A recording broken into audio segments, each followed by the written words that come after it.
We're basically in the process of evaluating a thin client solution for our clinical workstations. They're kind of like the bread and butter of our hospital and customer care.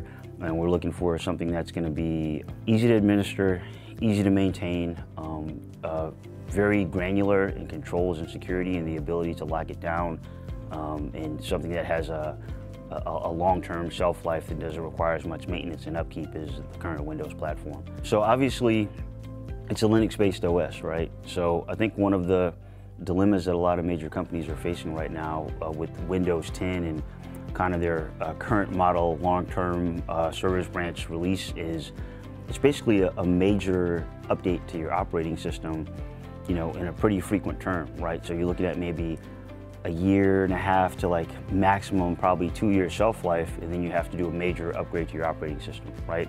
So the problem that creates in a large organization like Methodist is when you have a corporate standard image, it has to go through a pretty thorough and rigorous certification process with all of your enterprise applications, right? And after that's done, then you proceed with your deployment. I'll give you a scenario, right? We're running Windows 10 1703, right? We plan to go to 1803. Well, then that starts the process of, you know, vetting all of these applications against 1803, getting all the application owners to sign off and say it works, troubleshooting issues that may arise where maybe something doesn't work with the OS or the code or that sort of thing. So that process is going to take about 3 to 6 months.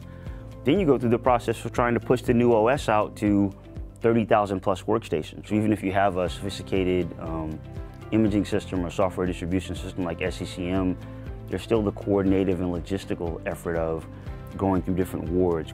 It can take you maybe up to a year to get this thing deployed, and then you've basically got 9 months of burn-in, and then you've got to start the process all over again. Whereas the cool part about iGel is they're able to give you kind of a Windows look and feel, which is what the customer is used to seeing, but it's not a Windows-based operating system, so it doesn't require the maintenance, the upkeep, the patches, and it's a pretty basic shell that's highly configurable.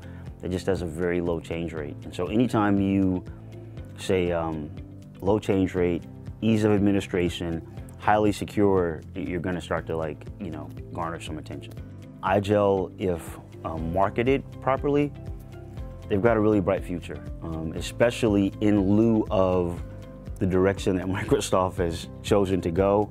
I think there's a huge market share of people that, if they want a user desktop solution that is easy to deploy, easy to maintain, with a low change rate, and they're able to control their user environment platform, I think they'll give iGel a strong look for sure. We certainly are.